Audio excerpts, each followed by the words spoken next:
There's the problem. It's running out on the bottom of the cast iron pipe. It's rusted through.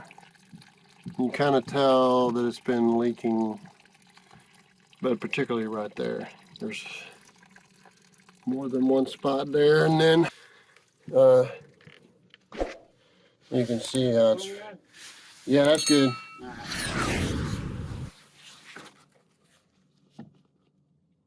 Rusting through. So I guess we're gonna have to replace that.